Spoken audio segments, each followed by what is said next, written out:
Hilarious. Thank you. Exactly. A little respect, finally. Exactly. Thank God you're known as a creator. How do you feel about what you've started? This goes, and tell us a little bit about how we got here. What was the initial? Everyone thinks about what's going to be written on their tombstone, and I thought, don't say it, lip sync it. No, the truth is, I think what's so amazing about this show for me has been, I came up with the idea in a car with Stephen Merchant and my wife. We were driving somewhere, and I was about to do Jimmy Fallon, and I just turned off my mic. I was about to do Jimmy Fallon's show, and we were coming up with an idea.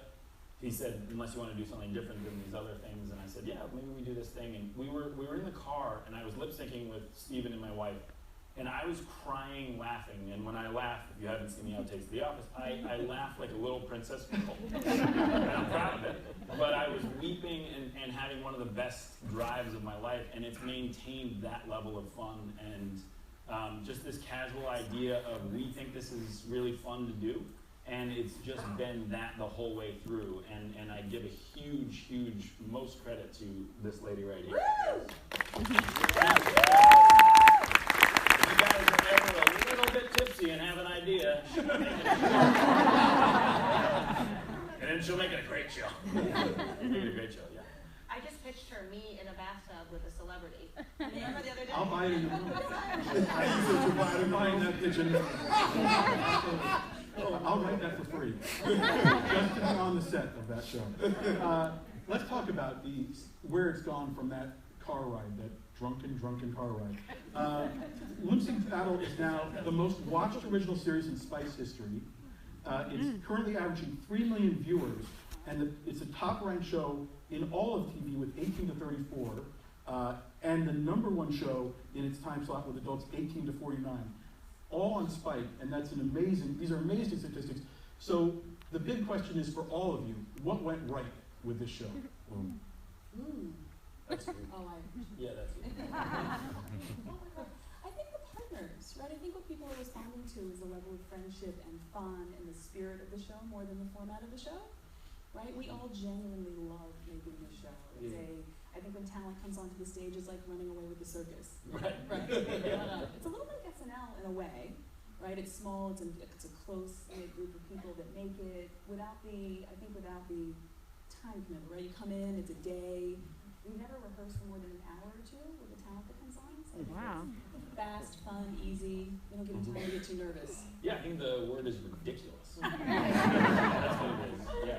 No, I totally agree. I think, again, it's that idea of fun. When people come on, my favorite thing is seeing everybody 30 seconds before they go on having the most extreme level of terror they've ever had in their career. And I've watched these people that I admire so much just go, yeah, I'm so glad blank out and they have a full panic attack. And then as soon as they get off, they say, oh my God, I have to tell everybody that this was the most fun. Because our whole idea was if it's not fun and you're not allowing yourself to be ridiculous, the moment you take this show seriously, we're losing. Because we want everybody to have fun and watch the show thinking and hopefully doing in their living room their own version of this because it's just fun for everybody to do. I remember the moment, your 5 minutes. Before the show. Yes. I was like, we got this, we're good, this is amazing, this is so easy. And I yelled, can I quit? I think she just looked at you and said, I hate you. Yeah, that's exactly right.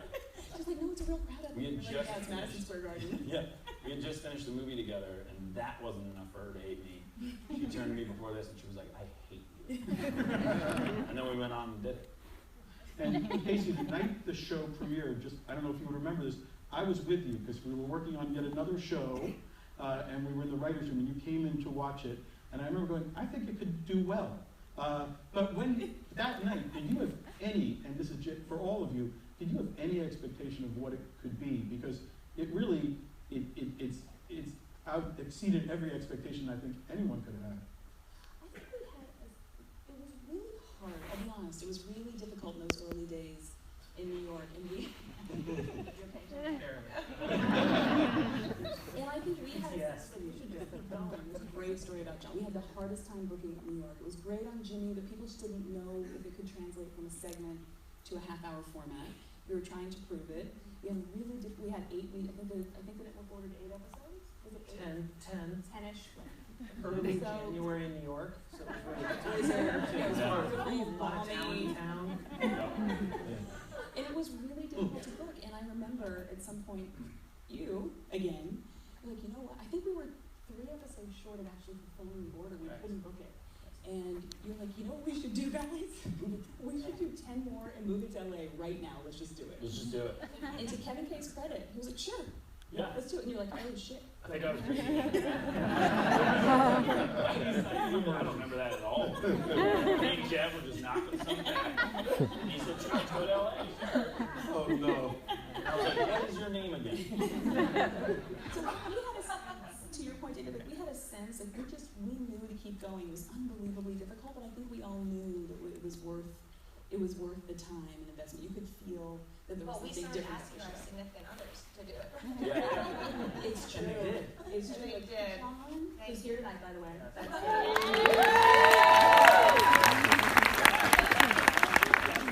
You didn't think you could feel handsome, but you can. Weird energy. Big eating grin on his face. We couldn't book it. Todd was there. You were there at midnight. Oh, Todd yeah, and Claudia, yeah. calling our friends, Salt and Pep. We Yeah. booked them the night before. Yeah, Yeah, it was a lot that's of fun. love right there. I remember the first meeting we had, we were all talking about it, and the one thing I felt, because weirdly as a kid I was teleported from 1960, and one of my favorite shows was the Dean Martin show, and I just said, if it doesn't look like it's fun, and we're having this much fun, then there's no reason to do it. And I remember seeing something happen in Casey's eyes, which was like, got it. And I remember that it was really hard, but the first couple, as we were shooting them, it was like, if no one sees this, this is a blast. Like, people may not see this and may not get it, but we're having a I'm on blast. stage. I really had Yeah. no idea. You guys are talking about this now, but I had no clue. It was hard. Yeah, exactly. Poor man, I'm scared. Oh no. Let's talk about a little bit of the talent here on stage. Let's talk about LL, because in a show that's about, in some ways faking musical talent, you happen to have, this hip hop icon. He does not bless me saying that, but I'll say it because, I'm Yeah. Can I just dive in on this before we start later? It's just so thick. You know what? I'm just having a great time doing the show. We have a lot of fun. A lot of times, the biggest challenge is just, getting these A-list celebrities to just understand that it's going to be okay, that you're not going to ruin your career, and just, show the world you have a heart, people have fun, people have a good time, and, for me, that's what it's about. I happen to, know a lot of the people, a lot of the guests have been, friends of mine or people I've known in the business over the years, so that made it a little more comfortable for me, and, what makes it special, I think, is just that whole family environment. I think Casey really, the whole vibe is right. From, when you walk in the door to when you leave at the end. It really starts from the head down, and the vibe and the energy. Plus, there's a full bar backstage. Which really transparent. There's a full bar backstage, so it is on and popping. So by the time the talent gets up, by the time they get to the stage, everybody's nice and loose. Where I hold all my meetings. We have a great time. that drunken family vibe that you're speaking of.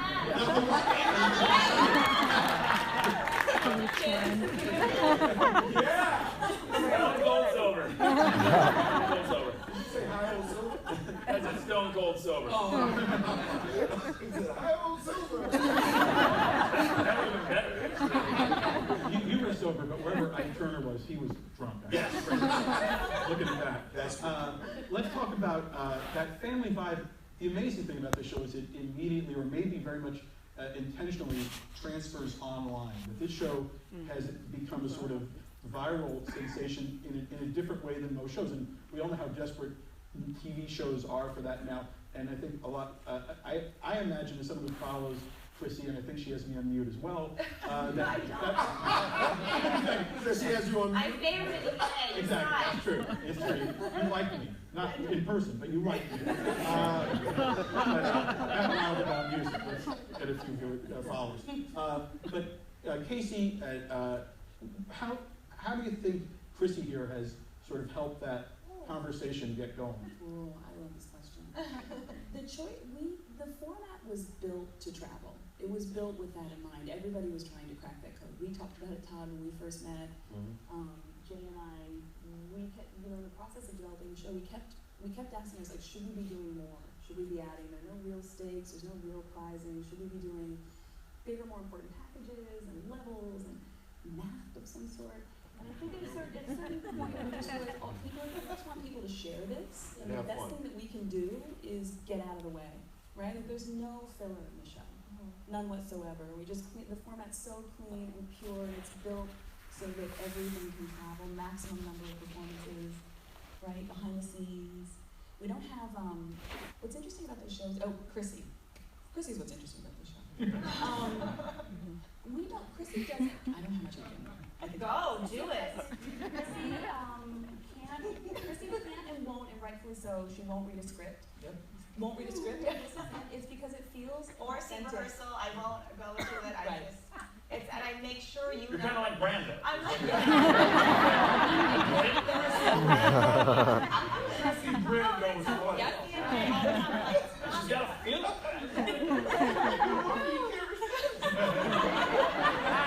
It's not because I'm a lazy bitch. It's because I personally want to be surprised. I'm the audience. I'm reflective of what the audience feels. And when I see something for the first time, it makes it that much more fun. And I love going into work every day and then seeing you in a dress or a That's every day at work. That's not even my episode. By that time, you're like, this is boring. No, but it is interesting knowing that, I think I will never brag about anything I do because I have the easiest job on the planet. But what I do know is social media, and I think we have the best, one of the best social media teams in the biz. And to see the GIFs or GIFs, I have no idea how to even say it still. But to see what we're given as content to push out is so much fun, and it's fun for me to give because I've done a lot of shows that no one's heard of. And to be able to push out fun GIFs that people can use for their relatable to relate to their life too is really cool. And our social team is just always on it, and things look exciting and ridiculous, and they are every single time, and it's fun to share. So I think people want to pass that along, and they'll relate it to their own lives, and I love that. I love seeing that. I think you can feel it's not over-rehearsed or over-produced. Which Oh, is it's great. not. It's not rehearsed at all. Not at all. I mean, When we first started, every time you messed up a line, it was so new to you. You would drop. It was originally we were thinking DJs. We would need DJs, and we built the DJ booth. We're like, no, we need Chrissy because we want there to be real conversation and real social culture around the show. So, but it was too late to rebuild the set. So what we did do is we built the perfect box for Chrissy to hide in. So when she messed up, she would drop like, okay, little friends here. No, don't look at me. I messed up all the time. So then Because it's hard to look people in the eye and be like, that was the worst. I mean, that is another nice thing about the show. We're not judging. Yeah. The reason we're structured the way we are is because we never want to judge. We don't. That was very important. Except with John. Slow motion from it.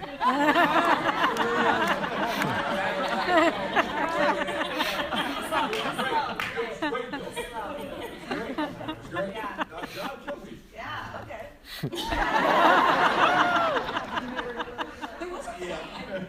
I remember a family. We went home fighting that day, yes. Like a real, kind of a joke fight, but it was a fight. He was like, you were too hard on me. What song did you want to do?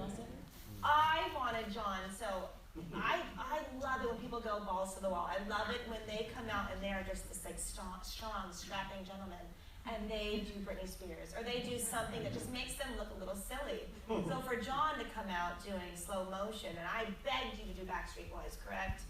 Backstreet, NSYNC, I dressed up Britney. as Hammer and put on Hammer pants.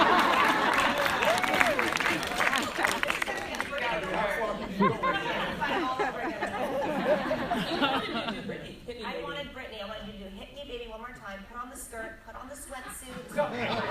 I am really not.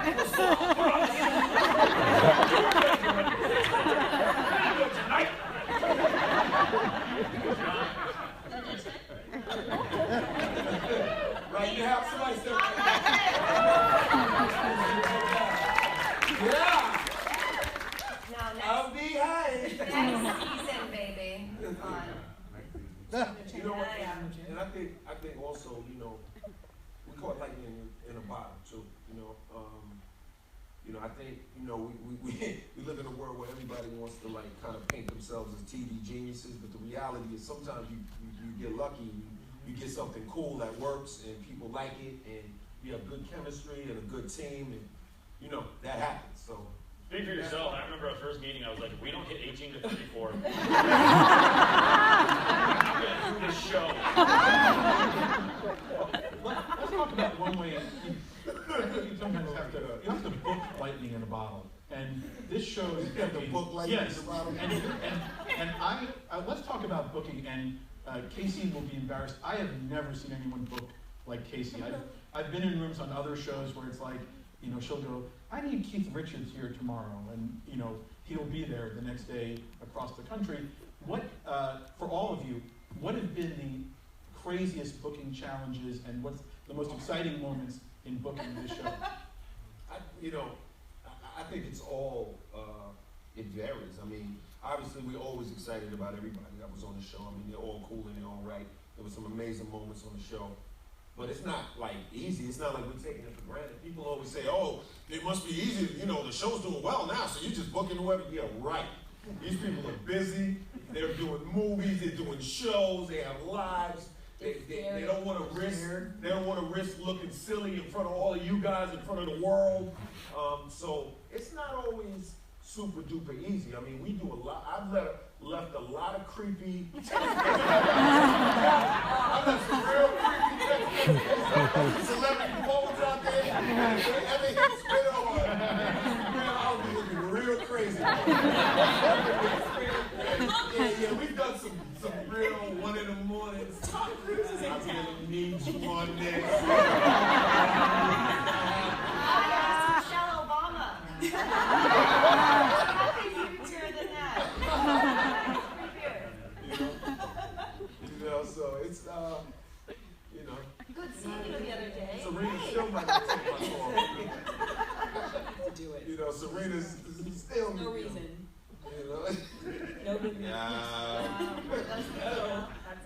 think the key is convincing people that it was okay. Because I think the truth is it is terrifying, I think it's terrifying. I know all my friends who have done SNL, they all say the same thing, no matter what level they are in their career. The moment before they go out, they're terrified because you're asking a lot of people. And I think weirdly, it is that thing when you were in high school and people always told you that, like, don't worry, if you can get through high school, there's a whole group of people that are just like you on the other side, and all of a sudden, you being odd or whatever is cool. They were talking about our show. We welcome anybody who's willing to have fun, truly. And one of my favorite things is on Twitter when people just say, like, oh my God, we threw a lip sync party last night. That's exactly why we made School, birthday parties. We didn't, the idea of lip syncing wasn't hard. The idea was we just remember how much fun it was. And I love that people are going home and doing it on their own and saying what songs they sang and all that stuff. Like that's the whole thing. It's universal. Everybody can do it. I think it's cool for these celebrities to be seen in a different light too. Like if John is what, soulful crooner, boring kind of. Sorry, I'm doing it again. Only your wife could do No. He's not seen as some guy that's going to get on stage in hammer pants and do that move across the stage, back and forth. He's not seen as this guy that's going to throw in a grill and bust out these amazing rap tunes. And Justin Bieber wants to be seen as like cool and silly and fun. Sometimes we get these perceptions of celebrities that they're so like stuck in their own world. And it's nice to see them outside of their comfort zone and outside of their box. And I think that's really exciting for people to see. What people are going to do. Like I love seeing Anne Hathaway let her hair down. To see her in boxer briefs on a To be fair, she had a short haircut, so it didn't go down.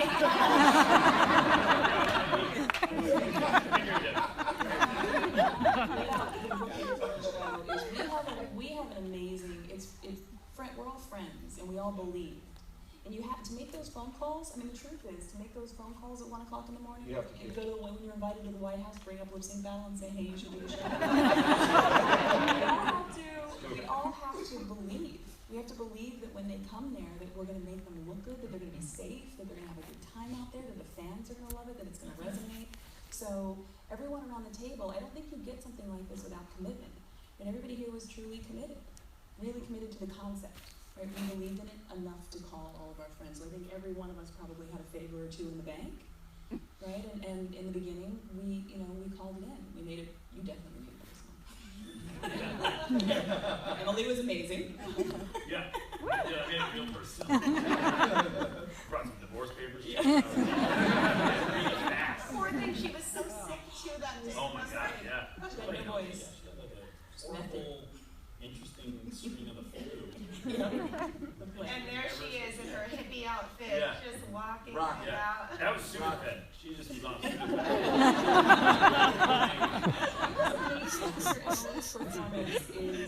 This is one of the moments where I was like, wow, what's going on here?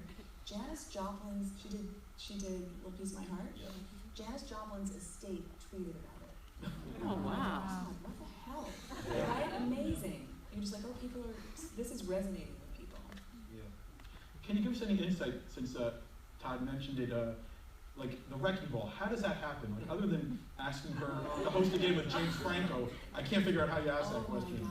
Well, I will say this I also have to point out for Casey is like this is also, if you're going to do a show like this, like she said, you got to commit to it all the way, and you have to believe that whether people see it or not, you're going to do it the best that you can. And so her promise to everybody was anything you can think of. So when we were calling all our friends, we were like, Casey says anything you can think of. And then I came to rehearsal and I saw that and I was like, what is that?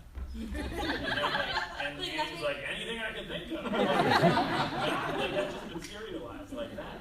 It was the real wrecking ball. Animals. It was? It was the real wrecking ball, yeah. It was from the video. Every time I go out, He just got sued after he said that.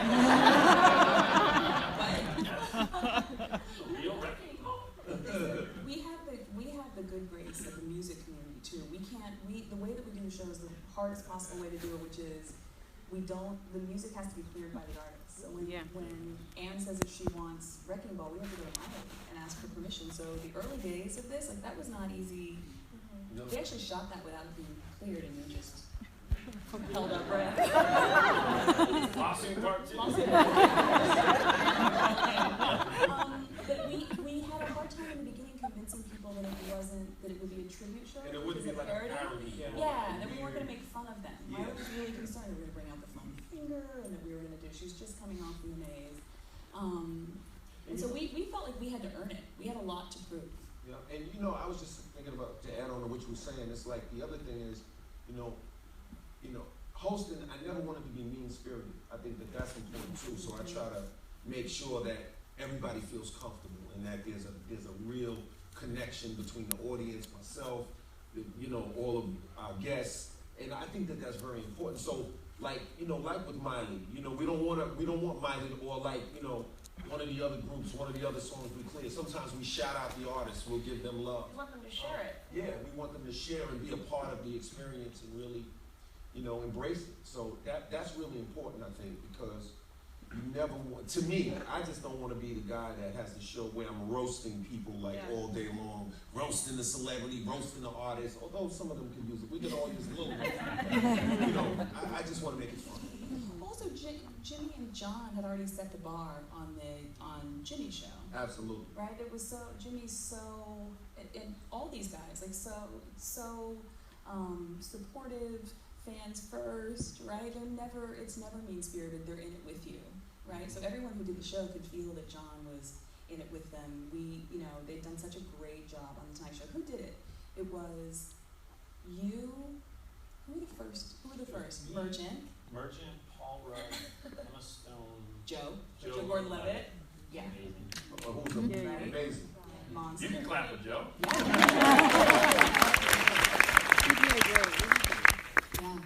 John, you've been involved in the show on all sides, and we've talked a little about producing the show, but take us inside of the experience of what goes into preparing to perform, to do battle. What's it like from the inside. I love that you just said do battle. That's what it is. The frost. My wonderful friend just reminded me that this is how you go into doing battle. This is not a joke. I was getting into that dress, and I said, Getting into it or getting into it? both. I couldn't zip myself up because I was too prepared, because my arms couldn't reach. And I said, can someone zip me up? And someone in the room said, that's something only a father can do for his son. So my friend was the one who zipped me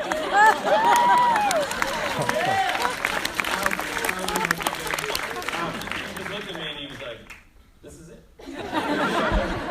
This is what you were born to do. Let's honor this honor now and take a look at John in the heat of lip sync battle. Finger green. That's how we do. Singer Todd, like what just happened? I think that's like I definitely yeah. That's it. That is the scariest thing I've ever done. I think I genuinely big did talk like until you were behind those doors. You're like, oh wait. Yeah, no, I experienced what everybody else did. It was like I had the idea for this thing, and even still behind the doors, I was like, we could just cut. Don't do it. Go to somebody else. I don't know what's happening. That is amazing. One lesson I learned was more French. More French. I still think we could have done more. That's the story. That's your story. Yeah, exactly. Tina had it all the way up to here. We ran out, I guess. You agreed to do this, and then you went away for like a month training for the Michael Bay, 13 hours, Yeah. and you came back 40 pounds heavier. We tried to put that dress on you. Two things. One, it was right. Didn't I fit. haven't gotten shredded. Okay, I get it. It's a process. He was like, this isn't what I had in mind. There's not enough fringe. Like when I do this, like it needs to move with me. Like, oh yeah, that's when David. When you want That's to when you see everybody, all the producers go, someone remind him that he said that? A great performance and great legs, by the way. Thank you. Like those legs. I do. And I'm slightly more turned on this. All right. Why don't you check out my Twitter? I will not mute you.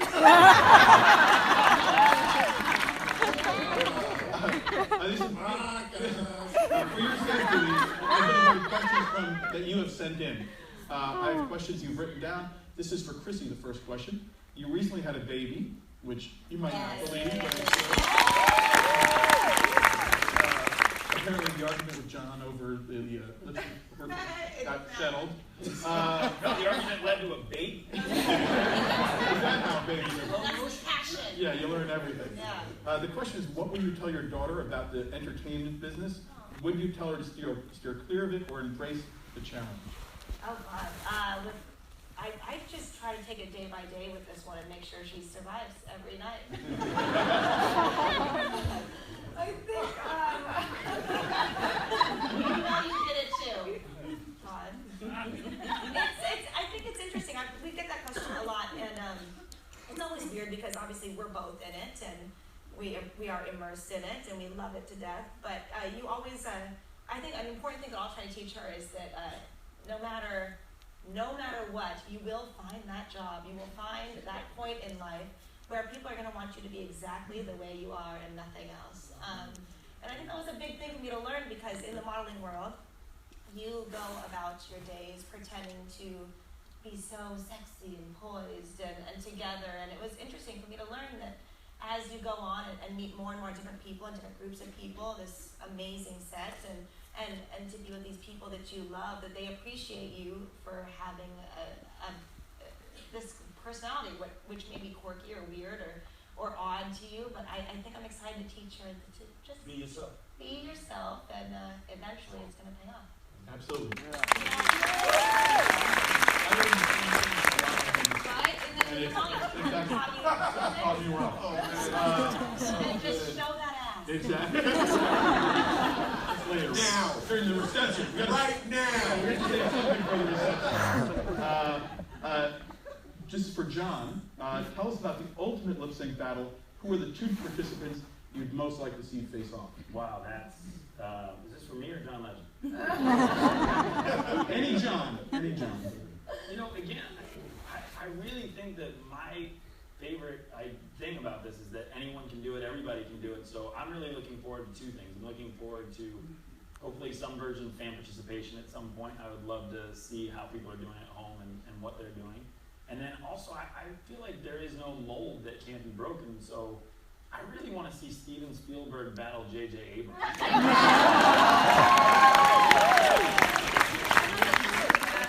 Every week, yeah. That's a real I just thought of that. Maybe Yeah, more exits, right? Like real battles, truly like super dark. Sorry. There is a running theme to your answer. Are you being abused? Listen, we have a newborn, okay? I'm a little on edge. The next question is for all of you. The Hollywood community has really embraced this series. What about the tone and sensibility of Lip Sync Battle has made it so popular with celebrities? I'll take the first part of that. I'll take the first part of that. We had the blessing of we had the trust of the community because of the partners. Yep. Because they trust John and Jimmy and Steven's comedic sensibility. So the show could very easily go either way, right? It could be the best version of itself, which is what we think you've seen. Or it could be really terrifying, hokey and cheesy and forced. And I think the talent that the brave souls who signed up in the first season, I think they only came to the table because they trusted the comedic sensibility of the partners. It's very nice. And it's fun. Yeah. Well, And everybody does it for the money. It's fun. John, why did you do it? My wife asked me to do it.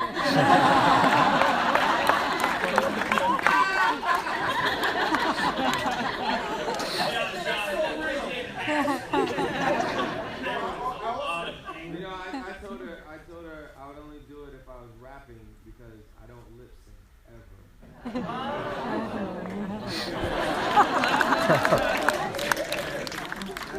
I'm going to go back and look at some YouTubes, but...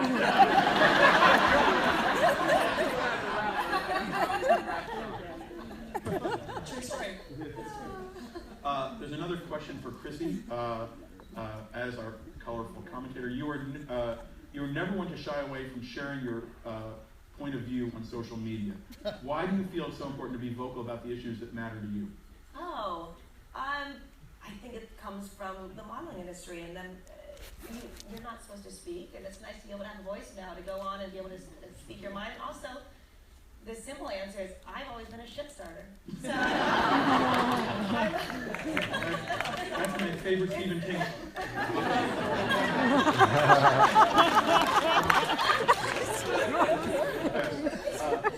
This is for Casey and Jay. How has the advent of social media impacted a show like Lip Sync Battle? Would it be as successful if you launched it in the pre-viral age? It was built for the viral age. The format was developed to travel. It was developed for that. I think everyone in television. I was on the network side when we developed the show. So everyone had been trying to develop something that would work as well on linear television as it did online, and the two wouldn't cannibalize one another. We actually got criticized early on. We've all had this debate amongst ourselves as a team on the network side and here on the producing side about we release a lot of the show in advance. We feed out in promotion, we feed out big chunks of the show. And people were concerned that, have we shown too much? Do you feel like you still need to tune into the episode? And we sort of fluctuated, we went back and forth, but we found the right balance. And people, they're 90 seconds of awesomeness, right? People don't get tired of watching those on any screen of any size. Yeah. Speaking of which, I was told before the show, I read somewhere that 130 countries the show is now in. John, name them.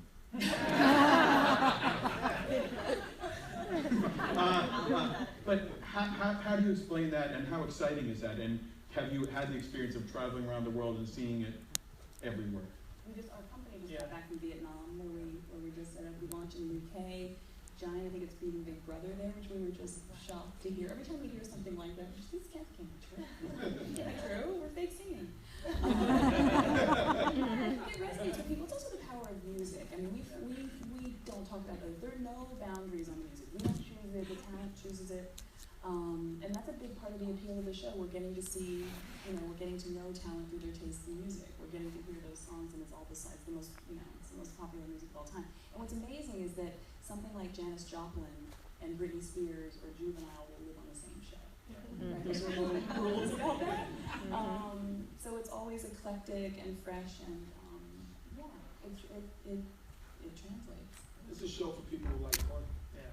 People who are fans of fun. That kind of show. Young viewers, we were really surprised by the co-viewing, family viewing. We learned a lot about family viewing, which was unusual for Spike. Spike was a network for men when we developed the show. We knew we were planning to broaden out the network, but hadn't yet. So we were just shocked by the family viewing, the co-viewing. I know, Todd, you were sort of really, you were a little shocked at how many kids were coming up to you and talking. Yeah, a lot of families wrote me about my cleavage. Those are family values in 2000. On behalf, as someone who has a family and watches it, I love the show as much as any show I don't financially participate in. So on behalf of all of these people, thank you.